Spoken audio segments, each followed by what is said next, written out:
Hola, mi querido amigo, qué alegría, estamos juntos nuevamente. Vamos a estudiar la lección número 6 para el 8 de febrero del año 2025. El título de la lección es El amor de Dios por la justicia. Y el propósito de la lección de esta semana es mostrarnos que Dios es amor y justicia al mismo tiempo. Dios no es más amor que justicia, ni más justicia que amor. Intentar dividir la justicia del amor de Dios es intentar dividir su propia naturaleza, y eso sería una aberración teológica. Ahora te digo, ¿por qué estamos estudiando estas lecciones del amor de Dios y la justicia de Dios durante este primer trimestre? Simplemente porque de alguna manera, últimamente, está entrando en las filas de la iglesia la idea de que como Dios es amor, nadie se va a perder, porque Dios es amor. Entonces, implícitamente viene la idea de que, bueno, ya que Dios me ama y Dios es incapaz de destruir a cualquiera, yo puedo seguir viviendo como quiera, que al final me voy a salvar porque Dios es amor. Entonces, todas estas lecciones del trimestre nos están mostrando que a Dios no se lo puede dividir. Es verdad que algunos se van al extremo que Dios es amor y punto. Y otros se van al otro extremo. Dios es justicia y punto. Pero la lección de esta semana trata de mostrarnos que Dios es amor y justicia al mismo tiempo. Y que la justicia de Dios no está reñida contra el amor, ni que el amor está separado de la justicia. Entonces vamos a la primera parte, hablando justamente del amor y la justicia, y vamos a leer Salmo 89, 14. Dice así: Justicia y juicio son el cimiento de tu trono. ¿Qué cosa es el cimiento? La columna. Misericordia y verdad van delante de tu rostro. Un edificio está hecho del fundamento, la columna. Pero eso no es edificio. El edificio también tiene una fachada, tiene ventanas, tiene puertas. ¿Qué es lo que el salmista está diciendo aquí? Que el fundamento de Dios, de su existencia, es la justicia, pero que la misericordia va delante de él. El amor se confunde en Dios con la justicia. Para el salmista no existe Dios por un lado y amor por otro lado, sino que su amor es su justicia y su justicia es su amor. Son inseparables. Y ahora veamos lo que Jeremías 9:24 dice. Mas alábese en esto el que se hubiere de alabar. En entenderme, Dios le está hablando aquí a su pueblo a través de Jeremías. Mas alábese en esto el que se hubiere de alabar. En entenderme y conocerme que yo soy Jehová, que hago misericordia, juicio y justicia en la tierra. Porque estas cosas quiero, dice Jehová. El mismo Dios que derrama su amor y su misericordia sobre la humanidad, derrama su justicia y derrama su juicio. ¿Por qué juicio y justicia? Porque la justicia tiene principios. El amor tiene principios. Y cuando esos principios son torcidos por la criatura humana, un día van a tener que enfrentar el rendimiento de cuentas, o sea, el juicio. Amor, justicia y juicio no se pueden dividir.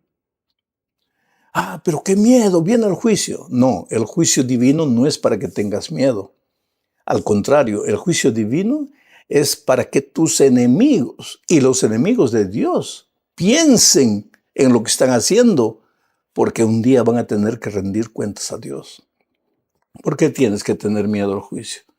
Vamos a decir que tú tenías una casa y viene un valentón y a golpes te arrebata la casa, se queda con la casa y te deja en la calle. Y tú vas a la justicia humana y comienza un proceso judicial, un juicio, para que el juez determine quién es el verdadero dueño de la casa. Y tú tienes los documentos, los títulos y todo. ¿Quién debería tener miedo al juicio? ¿Tú que eres la víctima, inocente? ¿Tú que eres el verdadero dueño? ¿O el valentón que entró y te sacó a golpes de tu casa? ¿Quién debería tener miedo al juicio? Entonces, querido, si tú amas al Señor Jesucristo, si tú sientes que Jesús te ama, no tienes que tener miedo de Él. Inclusive porque en este ejemplo que estoy haciendo, el amor de Dios se va a revelar en la justicia que el juez va a determinar para ti. Pero para que el juez determine la justicia, tiene que haber un juicio. Por eso, justicia, amor, misericordia, juicio son una sola cosa. Vamos a la segunda parte. Dios es totalmente bondadoso y totalmente justo. Y ahora, esto que estoy diciendo no es solo teoría, es una experiencia viva. Quiere decir, no puede ser solo teoría en tu mente, una cosa bonita de predicar. Esto tiene que ser una realidad, una experiencia viva en tu experiencia, en tu día a día, en tu vida cotidiana. Leamos Deuteronomio 32:4. Dice, Él es la roca. ¿Quién Él? Dios. Dios es la roca, cuya obra es perfecta. La obra de Dios es perfecta.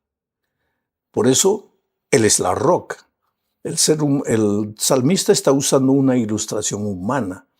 Porque si tú plantas un árbol y vienes 1000 años después, de repente ese árbol ya ni existe. Pero si tú tienes una roca y vienes 1000 años después, la roca está en el mismo lugar. Entonces el salmista usa la ilustración de la roca para expresar la eternidad de Dios. Él no cambia. Él es la roca cuya obra es perfecta, porque todos sus caminos son rectitud. Dios de verdad, sin ninguna iniquidad en Él, es justo y recto. Pero ese Dios, que es una roca, que es perfecto, que es un Dios de verdad, que no hay iniquidad en Él, ese Dios es al mismo tiempo un Dios de amor, un Dios de misericordia. Juan dice que Dios es amor. Quiere decir, su justicia, su reprobación a la iniquidad no está reñida con su amor. No creas que porque Dios no aprueba lo que haces, Él no te ama.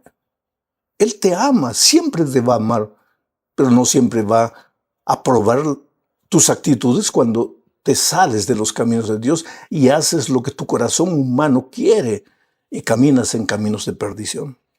Leamos Salmo 92, 12 al 15. Dice, el justo, ¿quién es el justo? El que camina con Dios, el que no sale del territorio divino. El justo florecerá como la palmera, florecerá. Crecerá como cedro en el Líbano, plantados en la casa de Jehová. En los atrios de nuestro Dios florecerán. Aún en la vejez fructificarán. Estarán vigorosos y verdes para anunciar que Jehová, mi fortaleza, es recto y que en él no hay injusticia. El justo florecerá. No quieres que tu vida florezca, porque si tu vida florece, es que va a haber fruto, porque el fruto viene de la flor. No quieres una vida fructífera, pues Dios quiere que produzcas mucho fruto. Pero para eso tienes que estar en el Señor y tienes que estar en sus atrios. Entonces tu vida va a ser una vida de mucho fruto. Aún en el desierto, en la inclemencia, en la intemperie, vas a ser como una palmera invencible. Los vientos pueden soplar, pero la palmera se puede balanzar para un lado, pero nunca se rompe, nunca se quiebra. La palmera está firme, aún en medio del desierto, en medio de las circunstancias adversas. ¿Por qué? Porque sus raíces van al fondo a beber el agua de la vida que es Dios. Ese es el justo. Y aun cuando llegues a la vejez, dice el texto, tu vida será una vida fructífera. No será una vida de lamentaciones, de tristeza, de angustia, sino una vida de productividad, porque estás en Jesús. ¿Y para qué todo eso? El versículo 15 explica, vuelvo a leer, para anunciar que Jehová, mi fortaleza, es recto y que en Él no hay injusticia. En Dios no hay injusticia, querido. Ese Dios amor maravilloso, ese Dios que yo siempre te digo, tú eres la cosa más linda que el Señor tiene en esta vida, ese Dios es el Dios justo, misericordioso, que te ama. Y justamente porque te ama, quiere que andes en sus caminos para que disfrutes de la vida, así como la palmera, para que seas pleno en todos los sentidos de tu vida. Vamos a la tercera parte de este estudio bajo el subtítulo de El carácter inmutable de Dios. Aquí veremos que Dios no cambia. Él es siempre el mismo, hoy, ayer, por los siglos. ¿Por qué? Hay mucha gente, por ejemplo, que piensa que el Dios del Antiguo Testamento era un Dios malo, justiciero, un Dios que castigaba, un Dios que pues mandó el diluvio, destruyó Sodoma y Gomorra. Y que el Dios del Nuevo Testamento es un Dios bueno, un Dios que muere en la cruz para salvar al hombre. Y eso es injusto con Dios. Separar al Dios del Antiguo Testamento con el Dios del Nuevo Testamento, eso no es justo, ni es coherente, porque Dios es uno solo. Mira lo que dice Malaquías 3, 6 y 7. Porque yo, Jehová, no cambio. Por esto, hijos de Jacob, no habéis sido consumidos. Desde los días de vuestros padres os habéis apartado de mis leyes y no las guardasteis. Volveos a mí y yo me volveré a vosotros, ha dicho Jehová de los ejércitos. Mas dijisteis, ¿en qué hemos de volvernos? Interesante. Dios dice en los días de Malaquías a su pueblo a través del profeta, yo soy Jehová y no cambio. Desde los días de vuestros padres, ustedes andaron en sus caminos, fueron rebeldes, hicieron lo que quisieron. ¿Yo los destruí? No, yo tuve paciencia con ustedes. Yo los esperé. Es verdad que hubo momentos en la historia en que la ira de Dios contra el pecado se manifestó como en el diluvio, como en la destrucción de Sodoma y Gomorra. ¿Pero en el diluvio murieron todos? No. Se salvó Noé, sus nueras, sus hijos. ¿Por qué? ¿Por qué no se salvaron los otros? Porque los otros se agarraron con uñas y dientes del pecado. Y cuando la destrucción vino sobre el pecado y los pecadores que no quisieron soltar el pecado murieron.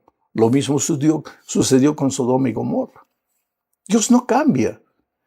El mismo Dios del Antiguo Testamento es el Dios del Nuevo Testamento, porque en Apocalipsis capítulo 19 vemos que cuando Jesús regrese a esta tierra, simbólicamente viene montado en un caballo blanco como un guerrero victorioso.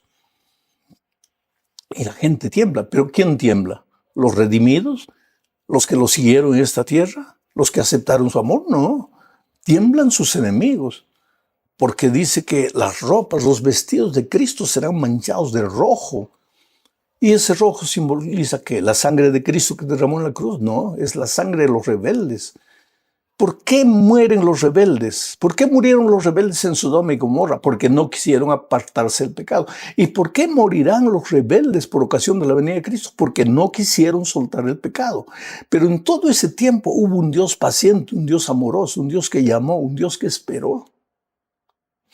Leo ahora Santiago 1:17, dice, toda buena dádiva y todo don perfecto desciende de lo alto, del Padre de las luces, en el cual no hay mudanza ni sombra de variación. Está claro, en Dios no hay mudanza ni sombra de variación. Y para completar, Hebreos 13:8 dice, Jesucristo es el mismo ayer, hoy y por los siglos. Entonces, querido, no hay un Dios malo y un Dios bueno. No hay un Dios amor y un Dios justicia. Dios es amor y justicia al mismo tiempo. El Dios del Antiguo Testamento es el mismo Dios del Nuevo Testamento. Ahora, hablemos de un Dios arrepentido. ¿Sabes que la Biblia menciona 40 veces que Dios se arrepiente? Hay 40 pasajes en la Biblia. que mencionan el hecho de que Dios se arrepiente. Por ejemplo, en Éxodo 32:14 dice: entonces Jehová se arrepintió del mal que dijo que había de hacer a su pueblo. Esto sucedió después de los rebeldes del becerro de oro en el desierto. Dios los iba a destruir. Pero el texto dice: entonces Jehová se arrepintió del mal que dijo que había de hacer a su pueblo. Ahí se usa la palabra arrepentirse. Pero leo ahora Números 13:19 y dice: Dios no es hombre para que mienta, ni hijo de hombre para que se arrepienta. Él dijo y lo hará, habló y lo ejecutará. Mira, en el primer texto que leí dice que Dios se arrepintió de hacerle mal a su pueblo. En el segundo texto dice que Dios no es hombre para que mienta, ni hijo de hombre para que se arrepienta. Entonces viene la pregunta: ¿Dios se arrepiente o no se arrepiente? Esto es como la ira divina. La ira divina no es una emoción descontrolada, mala, perversa, no. La ira de Dios es la reacción del amor contra el pecado. Y el arrepentimiento del hombre es porque hizo mal y le duele haber hecho el mal. Pero el arrepentimiento de Dios, si podemos hablar así, es el amor de Dios desbordando, esperando, la longanimidad de Dios alcanzando al pecador, al ser humano. Cuando dice Dios no es hombre para que mienta, ni hijo de hombre para que se arrepienta, está hablando exactamente de que el arrepentimiento divino no es como el arrepentimiento humano. El arrepentimiento divino es la expresión de su amor. Quiere decir, tú mereces la muerte, has entrado al territorio de la muerte, vas a morir, pero yo te amo y te voy a esperar, y te voy a esperar. Y si tú abandonas el pecado, mi ira se va a soltar contra el pecado, pero como tú lo abandonaste, tú ya no serás una víctima de la destrucción. Por eso hoy es el día de buena nueva. Hoy es el día de salvación. Llegamos a la parte final de este estudio, hablando de aferrarse al amor y a la justicia. Y quiero enfatizar lo que dije en la parte final del comentario previo. Dios desata su ira contra el pecado, no contra el ser humano. Y el ser humano que será destruido y alcanzado por la ira de Dios será el que no quiso soltar el pecado. Pero el que se arrepiente y vuelve los ojos a Dios, ese será salvo. La Biblia dice: mira, no quiero la muerte del impío. Dios no quiere la muerte del impío. Yo quiero que el impío se arrepienta y vuelva. Dios no quiere la muerte del pecador, del ser humano. Pero cuando el ser humano insiste en no soltar el pecado, pues la ira de Dios viene y alcanza al pecado y al pecador que no lo quiso soltar. Leo Mateo 5, 43 al 48. Oísteis que fue dicho: amarás a tu prójimo y aborrecerás a tu enemigo. Pero yo os digo, amad a vuestros enemigos, bendecid a los que os maldicen, haced bien a los que os aborrecen, y orad por los que os ultrajan y os persiguen, para que seáis hijos de vuestro Padre que está en los cielos, que hace salir su sol sobre malos y buenos, y que hace llover sobre justos e injustos. Porque si amáis a los que os aman, ¿qué recompensa tendréis? ¿No hacen también lo mismo los publicanos? Y si saludáis a vuestros hermanos solamente, ¿qué hacéis de más? ¿No hacen también así los gentiles? Sed pues vosotros perfectos, como vuestro Padre que está en los cielos es perfecto. Pero el pensamiento central de este texto que acabo de leer es el versículo 45, la última parte, que dice: Dios hace salir el sol sobre buenos y malos. Es por eso que siempre digo que Dios ama al bueno y al malo. No es que Dios deje de amar al malo, Pero ¿por qué el malo va a morir en el día final? Porque no quiso soltar el pecado. Porque cuando digo Dios ama a los buenos y a los malos, no estoy diciendo que Dios va a salvar a los buenos y a los malos. La Biblia no dice eso. Todos los textos bíblicos que hemos leído no enseñan eso. Lo que enseñan es que Dios nunca deja de amar al ser humano, sea bueno o sea malo, pero que Dios llama y llama y llama. Y en el día final, cuando la ira de Dios se desate sobre el pecado, todos los que no quisieron soltar el pecado serán destruidos juntamente con el pecado. Oh querido, Dios te ama. Por más que en este momento tu vida sea una vida deshecha, por más que en este momento te sientas perdido, condenado, Dios te sigue amando. Ah, pastor, pero he caído. 7 veces cae el justo y vuelve a levantarse. Nadie se va a salvar porque cayó, pero tampoco nadie se va a perder porque cayó. Si alguien se pierde será porque cayó y no quiso levantarse.